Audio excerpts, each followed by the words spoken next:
네, 안녕하세요. 함께 걷는 광야 홍성일 목사입니다. 창세기 읽기 5번째 시간입니다. 지난번 창세기 읽기 4번째 시간에서 창조의 첫째 날부터 여섯째 날까지의 그 창조의 일에 대한 기술이라고 하는 관점에서 성경을 들여보다 보는 것이 중요하다라고 했습니다. 창조의 사건, 그 시간적 순서에 대한 기술 자체가 물론 그것도 중요하지만 그것이 일차적인 목적이라기보다도 이 세계를, 피조 세계를 하나님께서 어떻게 구성하셨는가? 그리고 그런 의미에서 하나님의 백성인 이스라엘에게 있어서 그들은 이 세계를 어떻게 이해하고 접근하고 다루어 가야 할 것인가? 라고 하는 것이 잘 드러나는 것이 창세기 1장의 창조의 사건에 대한 기술 방식이라고 했습니다. 그 미셸 푸코의 말과 산물이라고 하는 이제 유명한 책이 있죠. 읽기 어려워요. 저도 읽느라고 되게 고생했는데 산물의 질서라고 하는 것은 그냥 자연이 있으면 거기 그대로 질서가 생기는 게 아니고요. 그 질서를 파악하는, 규정하는 것이 사실은 말이에요. 모든 문화권에 같은 말이 다 있지 않죠. 우리 동양 문화권, 우리들에게는 기라고 하는 게 있잖아요. 기. 뭐 기가 막힌다, 기가 뭐 흐른다.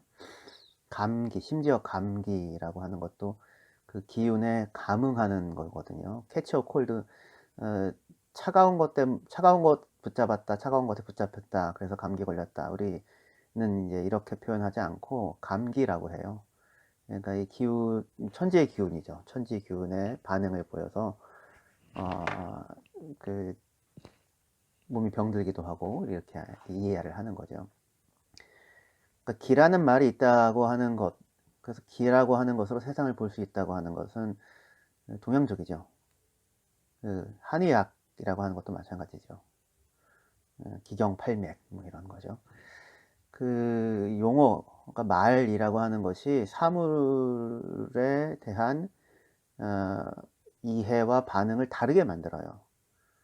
그래서 그러니까 사물은 다만 사물이 아니고요.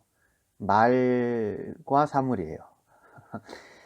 근데 이제 그런 거를 이제 푸코는 에피스테메라고 하는 소위 이제 인식장이라고 하는 것을 통해서 각각의 큰 시대에 따라 세계를 대하는, 세계에 대해 기술하고 반응하는 사물의 질서를 설명하는 언어의 체계, 그러니까 인식의 체계의 이런 그 층위들을 고고학적으로, 지식의 고고학이죠, 나누어서 설명을 합니다. 그 중에 대표적으로 인간이라고 하는, 오늘날 우리가 사용하는 독일어는 멘슈고요. 그 인간이라고 하는 개념은 사실은 칸트의 이제 세 가지 비판서적이죠. 칸트와 더불어 출현했다라고 얘기합니다. 그러니까 오늘날 우리가 이해하는 인간에 대한 어떤 그런 이해는 그 이전, 칸트 이전에 다른 에피스템의 인식장 속에 살아가는 사람들에게는 그런 식으로 인간을 파악하고 이해하지 않았다는 거예요. 통찰이 있습니다. 통찰이 있습니다. 그런데 이제 그런 차원에서 이집트의 종되었던 이스라엘 사람들이 바라보는 사물의 질서, 말과 사물, 그들의 에피스테메 속에서 태양은 다만 사시와 일조와 연한을 이루는 존재가 아니고요. 인간의 삶에 지대한 영향을 주는데 그게 운명을 결정하고 사실은 왕들을 세우기도 하고 세우지 않기도 하는 태양과 빛의 신이라고 하는 호루스죠. 뭐 이제 여러 신들의 세계가 있잖아요. 그 세계를 기술하는 언어, 세계에 대해 설명하는 언어가 무엇이냐 라고 하는 것에 따라서 그 삶에 대한 전망이 달라진다고요. 그런 차원에서 창세기 1장의 기술이라고 하는 것이 당시에 이런 신화적 세계관에 물들어 있는 이 세상 한가운데서 전혀 다른 이야기, 말과 사물에 대한 이야기를 하고 있다라는 거죠. 그게 아주 다른 겁니다. 그게 이제 혼돈과 공허라고 했을 때, 당시의 혼돈은 이제 물론 토후와 보후지만, 그 토후 보후를 또 다른 표현으로 당시 이제 바벨론으로 따지면 티아맛이라고 하는 원시적 혼돈의 괴물이 있는 거예요. 바벨론 신화 속에서요. 말뚝이 그것을 이제 해치우고 그 티아맛의 몸으로 그것을 나누어서 세상을 만들게 되는데, 그러니까 신들의 세계죠. 신들의 흔적들의 세계고, 또 원시적 살해가 그 존재 자체 안에 깃들여져 있는 그런 세계인 거예요. 그리고 그 이제 부모 사례거든요. 사실은 티아마트와 압수라고 하는 부모 사례를 통해서 새로운 이 통치 체계가 들어서는, 그러니까 정복에 의하여 새롭게 등극하게 되어지는 그 통치자의 정당성을 부여해주는 방식으로 신화가 작동해요. 그렇습니다. 근데 이제 그런 세계 속에서 창세기의 이 세계에 대한 기술이라고 하는 거는, 제가 지난번에 혁명적이라고 얘기했는데 충분히 왜 혁명적인지가 설명이 안 돼가지고 제가 다시 서두에 얘기하는 거예요. 그야말로 혁명적인 것입니다. 그 반브레셴드라고 독일어로 그러는데, 길을 여는 거죠. 그 새로운 세계를 만들어내는 거죠. 이런 식으로 세상을 이해하고 바라보는, 그러니까 사물에 대하여 그러한 성경이 얘기하는 형태의 말 건냄, 그 언어의 체계로 이 사물을 표현하는 세계가, 그런 환경이 없었다고요. 성경은 그 일을 한다는 거죠. 그래서 이 태홈이라고 하는, 이제 물론 기품이라고 하는 것이지만, 그 태홈, 이제 토후 보후 말고요. 태홈이라고, 하나님의 신이 그 흑암이 기품 위에 있고 하나님의 신이 수면에 운행하신다고 할 때 그 기품이라고 하는 게 태홈이, 이제 물론 문맥에서는 물이지만 수면이라고 했으니까요. 근데 구약 성경에서도 이 물이라고 하는 거는 그 하나님의 통치에 반대하고 반항하는 어떤 세력을 상징하는 상징으로서 자주 나오거든요. 이집트라든가 바벨론도 마찬가지고요. 라합, 리어, 야단, 그것들의 처소가 물이고요. 그래서 이제 요한계시록으로 가게 되면 새하늘과 새 땅에는 바다가 없어요. 어둠만 없는 게 아니라. 그러니까 이 바다라고 하는 것은 사실은 인간에게 있어서 미지의 영역이죠. 그리고 통제 불가능한 영역이라고 할 수도 있겠고요. 그런데 이제 하나님은 출애굽 사건이 뭐냐면 홍해를 가르고 나오는 거거든요. 바다를 치고 바다를 정복하고 바다를 통제 아래에 두는 겁니다. 예수께서 바다를 걸어 밟아 제자들에게 오시는 그 모습도 그런 차원에서 굉장히 이제 의미가 있는 거예요. 그런데 이제 창조라고 하는 것은 그런 혼돈, 인간이 감히 컨트롤할 수 없는 그 세계에 대해 그렇지 않다고 하나님께서 벽을 세우시고 틀거리를 놓으시고 질서를 세우고 규칙을 두어서 시간을 출발시키고 시간을 구획하고 공간을 열고 공간을 이 하늘과 땅과 바다라고 하는 영역으로 나누어서 자기 자리를 자기 자리로 삼게 하고, 그리고 이 땅을 인간이 살아가는 환경으로서 조성하시고 구성해 내시는 것. 그래서 그러한 이제 이 세계에 대해 이제 명명하시는, 이름을 붙이시는, 말하시는 거죠. 땅이라고 말하고, 빛에 대해서 이제 낮이라고 말하고, 그런 물에 대해서 바다라고 말하는. 그렇게 하여 사물이 사물로서가 아니라 그 명명하는 자의 명함을 따르는, 하나님의 명령을 따르는 거죠. 그런 이제 언어에 이렇게 붙어 있는 언어적 세계, 파악 가능한 세계, 소통 가능한 세계라고 하는 것에 안착시키는 일을 하신 것이 사실은 창세기 1장에서 기록된 창조의 과정입니다. 그 내용을 이 본문 읽어가면서 여기 사용되어지는 단어들을 중심으로 좀 살펴볼 거예요. 이 창조의 과정을 기술하는데 가장 많이 사용되는 단어가요, 말씀하셨다 겁니다. 바이오메르, 하나님이 말씀하셨다. 10번 바이오메르 형태로 쓰여요. 만드셨다. 메이크. 기본적인 단어죠. 많이 쓰이고요. 나누셨다. 바달. 바달, 이렇게 들어가서 나는 분리하는 건데요. 바달 동사 자체는 그리 많이 쓰이는 동사는 아니지만, 들어가서 분리한다 라고 할 때 구분한다, 나눈다. 이 세상이 사실은 이 나눔의 체계거든요. 빛과 어둠, 남자와 여자, 뭡니까, 낮과 밤 등등 정한 것과 부정한 것, 복과 저주, 그렇죠. 생명과 죽음, 나눔의 체계죠. 흑백 논리 이런 차원의 얘기가 아니고요. 성경은 그것보다 훨씬 더 큰데, 하나님은 빛만 지은 게 아니라 어둠도 창조하고 복만 창조하시는 분이 아니라 환란도 짓는 분이시거든요. 그러니까 하나님은 그런 이혼론적인 대립구도를 훨씬 넘어서 있긴 하지만, 이 세계가 인간에 의해 파악되는 방식은 사실은 이런 이 바이너리한 이 이중적 대조를 통해서 세상이 파악되거든요. 이제 구조주의라고 하는 부분에서도 이제 그 부분을 굉장히 이제 중요하게 발견하고 사용을 하는 편인데, 나눈다라고 하는 것이 굉장히 중요한 삶의 질서를 만드는 방식입니다. 인간적 방식이요. 뭐 하나님의 방식이기도 하고요. 그래서 이 나눈다라고 하는 것이 지혜 또는 인간의 어떤 인식 활동 전체의 근간을 이루는 것입니다. 중요한 동사고요. 그리고 이제 이름을 주시고, 이것도 아주 중요한 활동에 대한 동사죠. 근데 사용된 동사 자체는 부르다라는 거예요. 부르다. 카라라고 해서요. 부르다, 부르짖다, 외치다, 기도하다. 그래서 두 인격적 존재 사이에 언어적 소통을 가능하게 하는 그런 단어가 부르다라는 거예요. 그렇죠? 그리고 좋다고 평가하시다, 평하시다. 보시기 좋았더라. 7번 나온다고 했잖아요. 보다 이겁니다. 보았다. 보았다. 보니까 좋았어요. 그래서 평가하고 판단하는 이런 이제 인간의 삶에 있어서 아주 중요한 삶 전체를 아우르는 이 동사들로 가장 많이 사용되는 동사들이겠죠. 창조의 이야기가 기술되어지고 있습니다.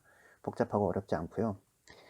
물리, 논문, 뭐 상대성 이런 게 나오는 게 아니고요. 숫자 이렇게 나오지 않고 평이한 인간이 언제든지 사실 하는 그런 활동들을 나타내는 동사들로 창조가 기술되어지고 있습니다. 지난번에 이제 봤던 내용이고요. 첫째 날부터 읽어갈게요. 하나님이 이르시되 빛이 있으라 하시니 빛이 있었고 빛이 하나님이 보시기에 좋았더라.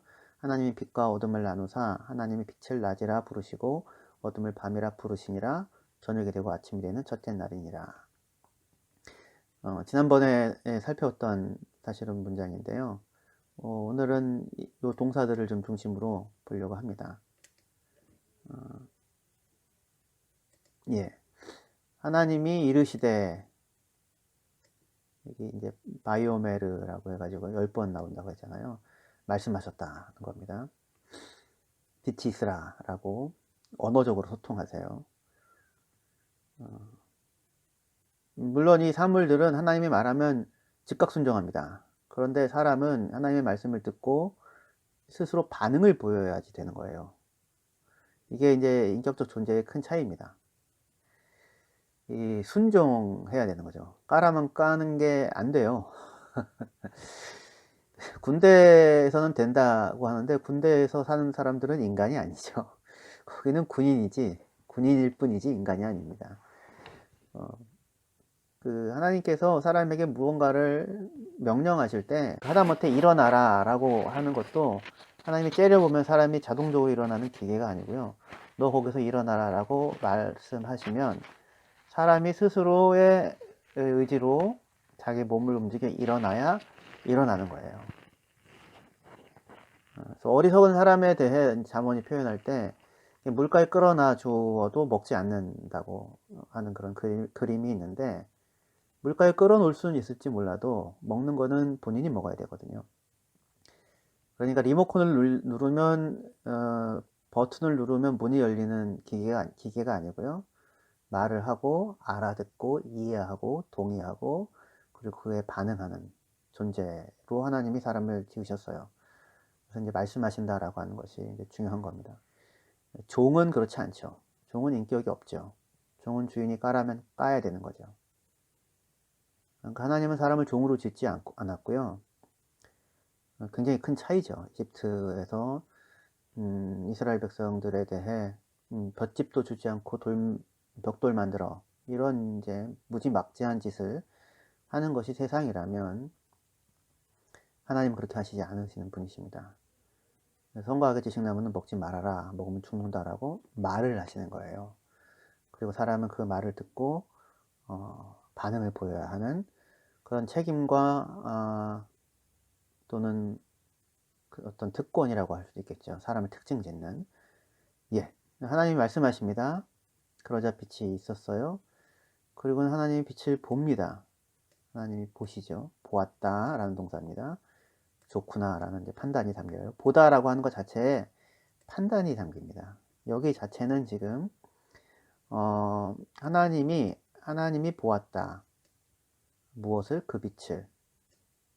좋다는 것을. 이런 거거든요. 그래서 판단한다는 표현이 담긴 동사가 없어요. 그냥 보다예요. 근데 모든 봄은 사실은 그 안에 가치 판단이 담겨져 있습니다.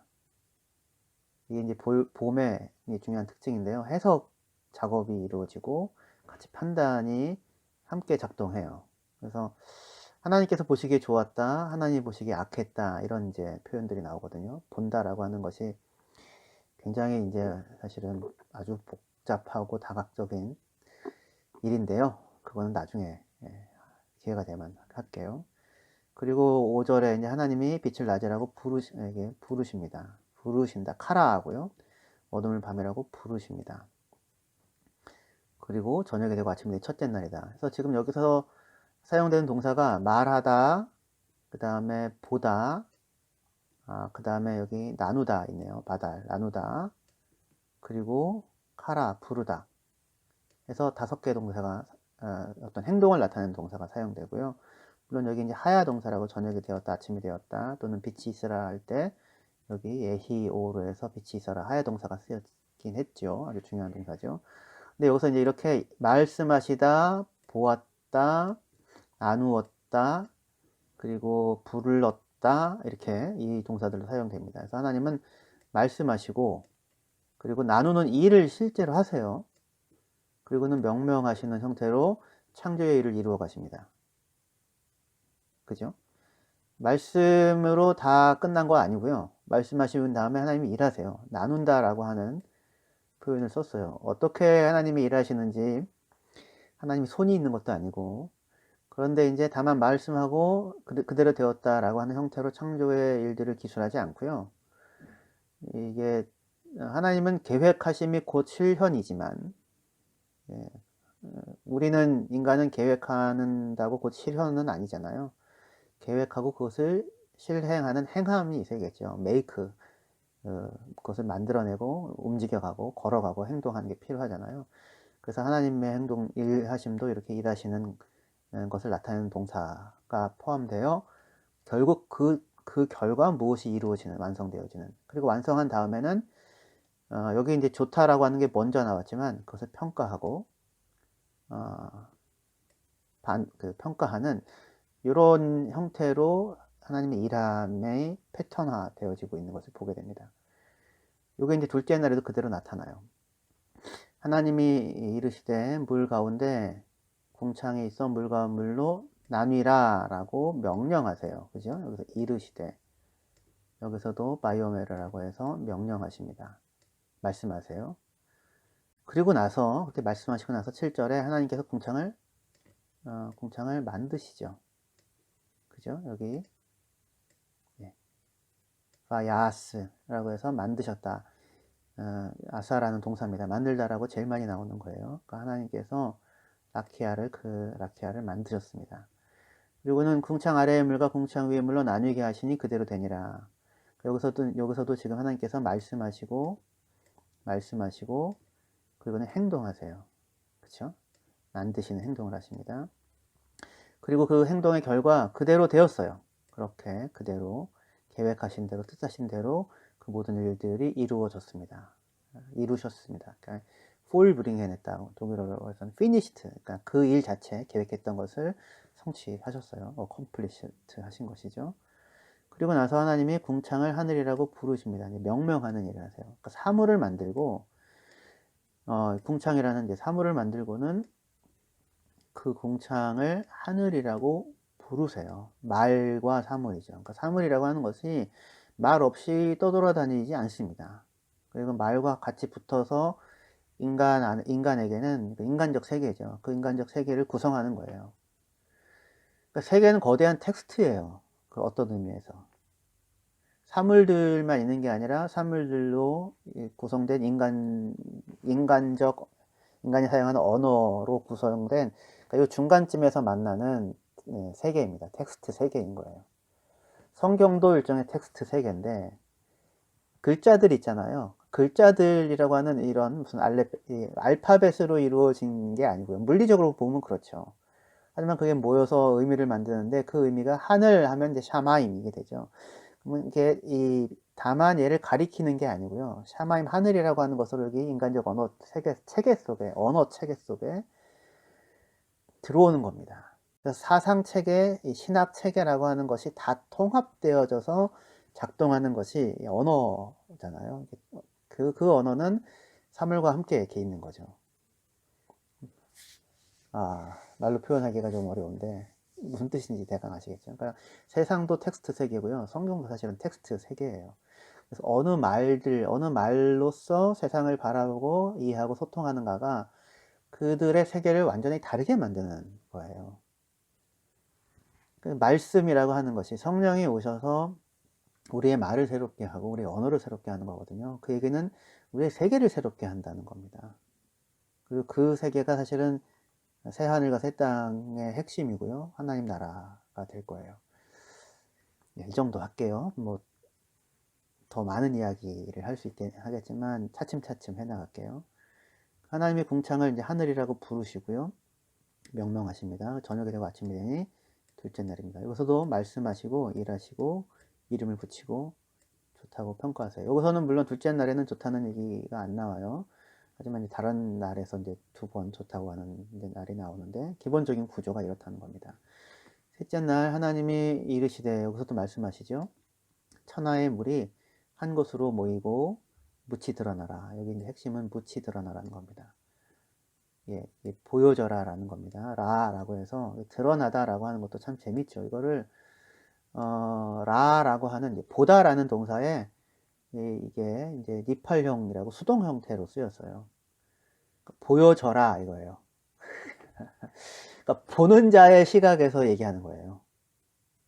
그러니까 사물이 그냥 있는 게 아니고요. 사물을 상대하고 보고 관계하고 말하고 작용하고 여기 가공하고 작동하고 경작하고 섬기고 지키는 이 누군가를 전제해요.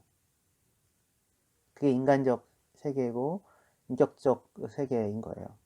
그러니까 묻이 생겨라가 아니고요. 묻이 드러나라인데 보여져라 합니다. 보는 자가 있는 거죠. 여기서는 하나님이 보시는 거고요. 말과 사물, 인식과 존재라고 하는 것이 서로 이렇게 상호 떼어질 수 없게 결합되어져 있다라고 하는 것입니다. 그런 차원에서 창세기 1장의 창조의 기사라고 하는 것이 다만 이 물질 창조에 대한 이야기가 아니고요. 인간이 살아가는 세계에 대한 세계의 떠오름이에요. 이제 지난번에 하려고 했다가 사실은 충분하지 못하다고 생각해서 이번에 계속 반복적으로 얘기하는 것입니다. 그리고 하나님이 이제 묻을 땅이라고 부르십니다. 여기서도 명명하는 거죠. 이 마른 땅을, 마른 그 땅, 묻을 에레츠라고 부르십니다. 한 몇천 번 나올 거예요, 이게. 그리고 모인 물을 한 곳에 모이라고 했잖아요. 천하의 물이. 하늘 아래의 모든 물이. 그걸 이제 바다라고 부르십니다. 그리고 하나님 보았습니다. 보는 자가 있다는 거죠. 좋구나라고 판단하십니다. 토부예요, 토부. 좋다. 좋다, 아름답다, 목적에 맞다, 선하다 이런 거죠. 하나님이 이르시되 말씀하십니다. 땅은 풀과 씨 맺는 채소와 각기 종류대로 씨 가진 열매 맺는 나무를 땅 위에 내라. 땅 위에라는 말이 사실은 있어요. 히브리어 본문에는요. 하시니 그대로 되었다. 이렇게 되겠습니다. 말씀하시자 이제 그대로 되었어요. 이 특이한 거는 식물이 이 땅에 부속되어지는 어떤 하드웨어입니다. 그런 차원에서. 그러니까 인간과 동물의 삶의 환경과 조건이라는 차원에서 셋째 날이 들어오는 거예요. 그러니까. 그리고 땅이 이렇게 말씀하시자 그대로 되었는데, 땅이 풀과 각기 종류대로 씨 맺는 채소와 각기 종류대로 씨 가진 열매 맺는 나무를 내었어요. 여기 이제 내었어요. 그래서 이제 나오게 하다라는 겁니다. 나오게 했습니다. 여기 헬라어로는 에크페로라고 하는 동사인데요. 몸으로부터 이렇게 가지고 나오다라는 거예요. 산출하다, 뭐 생산해내다 이렇게 되겠죠. 그러자 하나님이 이제 그것을 보았고 좋았어요. 저녁이 되고 아침이 되니 셋째 날이니라. 여기서도 이제 말씀하시고 명명하시고 또 말씀하시고 그 말씀하신 대로 이제 땅이 작용해서 이것들을 이제 내는 작업, 만들어냄이 있는 거예요. 그리고 하나님 또 보고 평가하고 좋다고 하십니다. 셋째 날이 지나갔어요. 이제 큰 틀거리들이, 프레임들이 다 섰습니다. 넷째 날에 이제 첫째 날 빛에 해당되어지는 이제 구체적인 사물들이 서게 되죠. 하나님이 여기서도 말씀하십니다. 하늘의 궁창에 광명체들이 있어.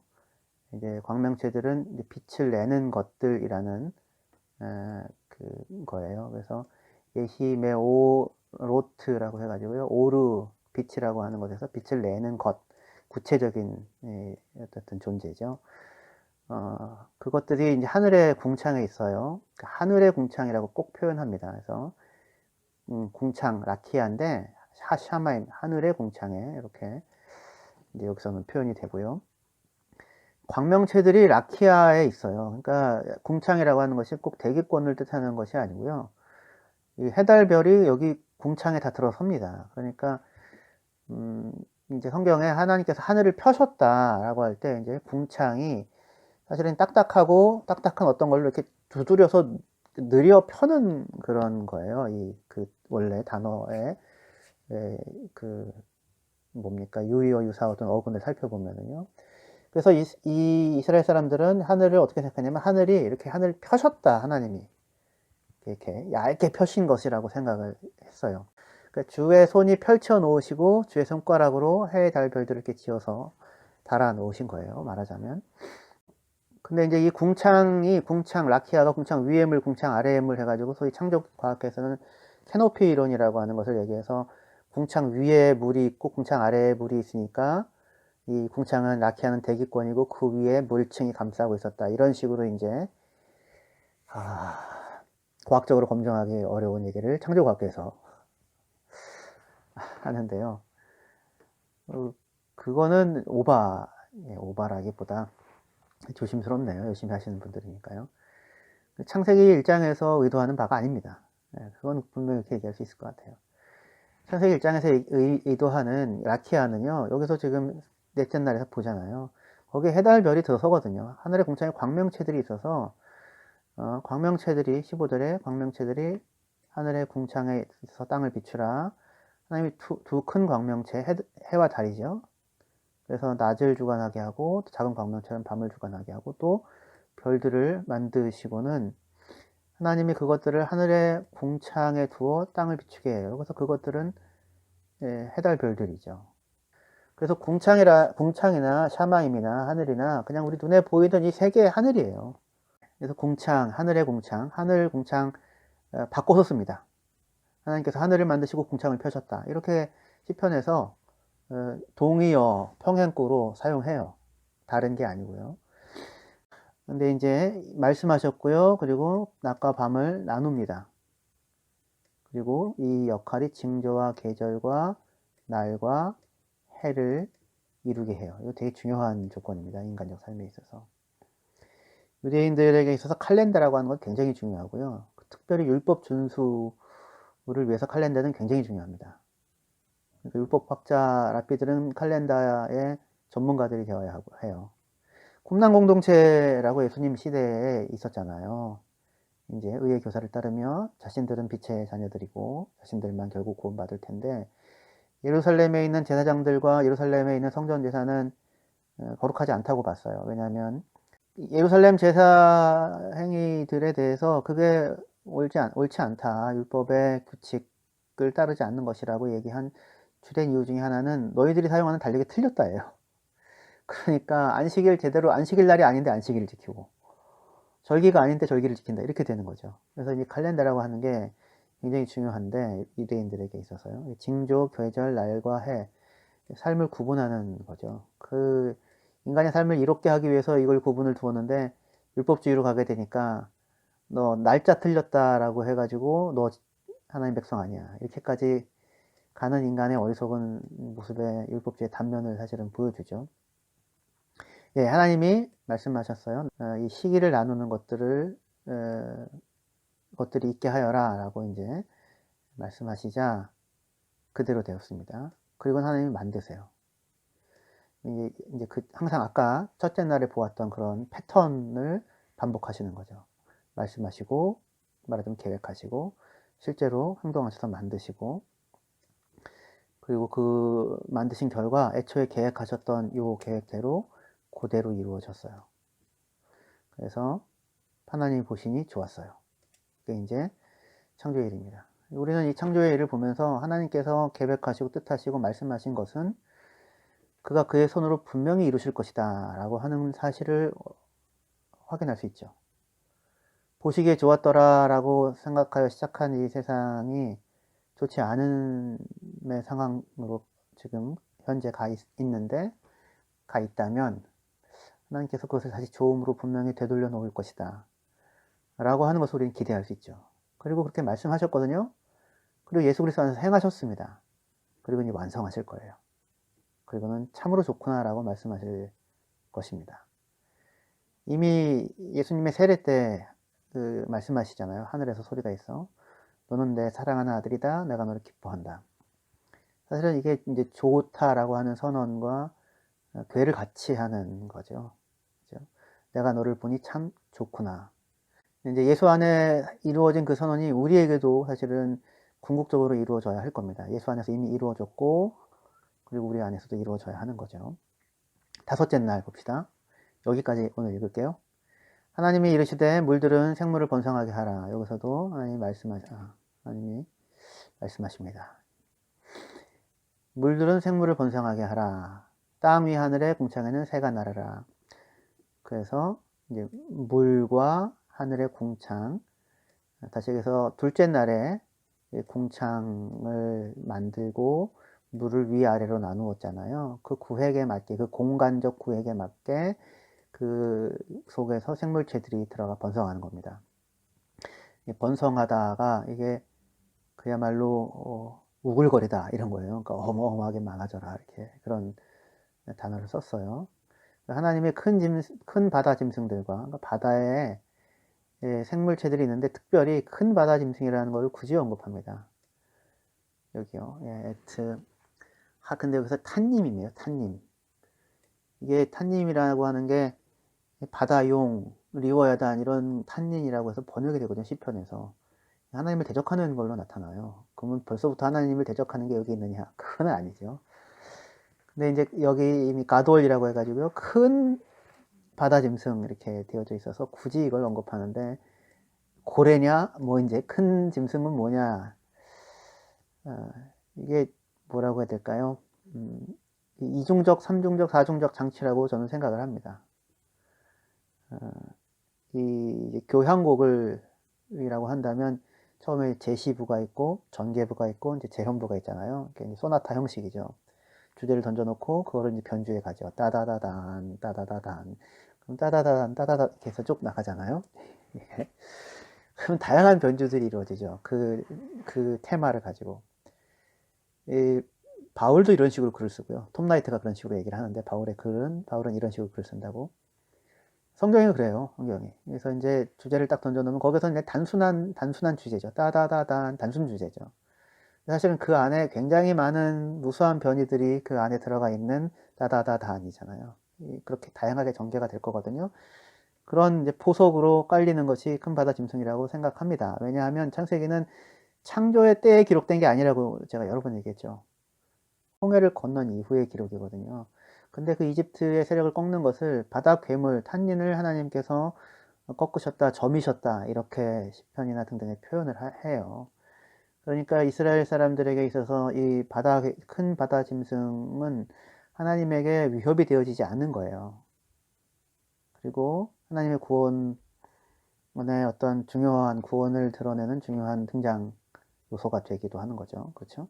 이제 그런 차원에서 이중적, 삼중적, 사중적인 포석을 가지고 여기 굳이 써 있다고 생각할 수 있어요. 그게 바다예요. 바다, 물.